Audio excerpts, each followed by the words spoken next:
Since last 15 days, I started to read Quran and search about Islam. So one thing that I want to know regarding the Islam and regarding become a Muslim, I prepared some questions. I prepared some notes here, which is I found in the YouTube, in other articles in the internet, that it says these words came from Prophet Muhammad, peace upon him. So I want to read this. Then I want an answer from Dr. Zakir regarding in clarifications. I don't have any doubt to become a Muslim. I believe in one religions. But then I want to clarify first before my heart open and accept the Islam and become a Muslim. Sure. Can I have the question, please? Yeah. So Prophet Muhammad, peace be upon him, said, "Whoever killed a person having a treaty with the Muslims shall not smell the smell of paradise, through its smell is perceived from the distance of the 40 years.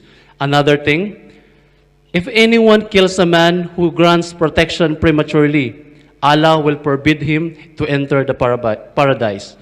Another thing, Allah the Almighty tortures those who torture people in this life." So my question is there any human? Can you repeat the third? Can you repeat the second and third hadith, please? The second. Can you come in the front here, please? Okay. I'm looking, yes. The second is, if anyone kills a man who he grants protection prematurely, Allah will forbid him to enter paradise. So my question for this statement from Prophet Muhammad, peace be upon him, is there any written in the book that... Can you continue, please? Okay. Back to my question. So, if there is any written in the book that, or in the Quran, says that there is one person, a human being, sent by God or give the authority that God that kills a person, whatever this person has sinned or even the heavy sins. So, according as what I said, Allah Almighty tortures the person who tortures human beings. So that is my question. What's your question? I didn't understand. Is there any human being that Allah gives permission to kill a person? Just what we did, just what happened and nowadays. The brother asking a question that does Allah give permission for you to kill any other human being? The hadith is quoted that if there is a tie, like the hadith, he quoted 3 hadiths. One hadith says that if there is a peace treaty between the Muslims and the others, you have to protect that person. If you don't, then you will not enter Jannah.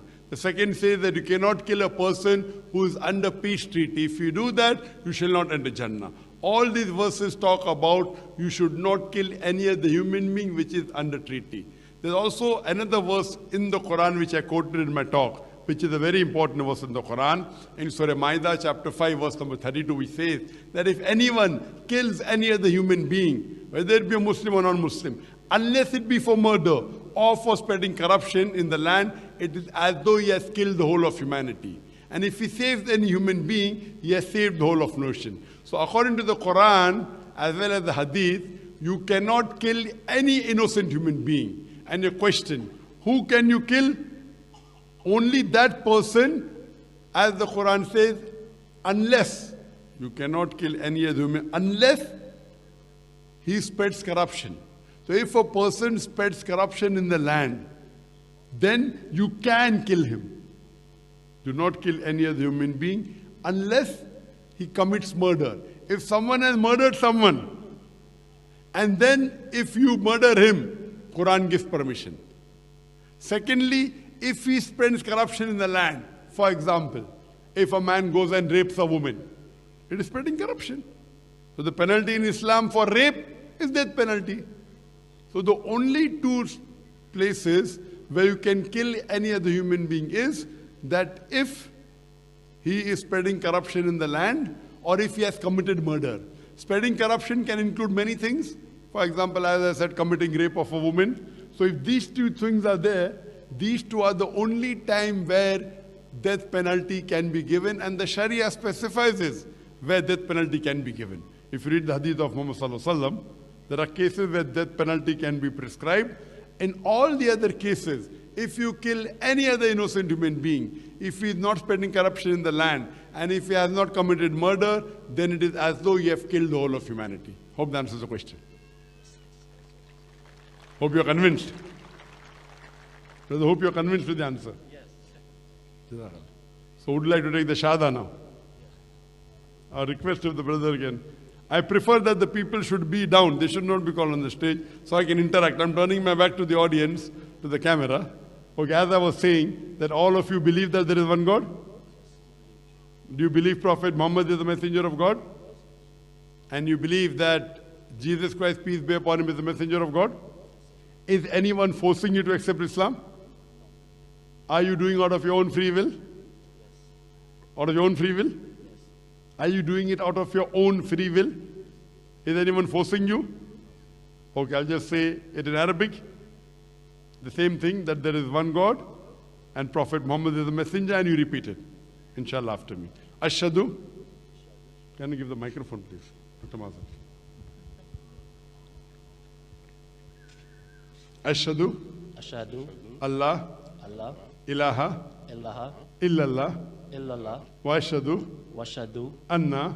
Anna. Muhammadan. Muhammadan. Abduhu. Abduhu. Wa rasuluhu. Wasuluhu. I bear witness I bear witness that that there is no God there's no God but Allah, but Allah, and and I bear witness I bear witness that that Prophet Muhammad Prophet Muhammad is the messenger is the messenger and servant of Allah. and servant of Allah. MashaAllah, we go Muslim, and I pray to Allah subhanahu wa ta'ala that may He grant all of you Jannah, inshallah.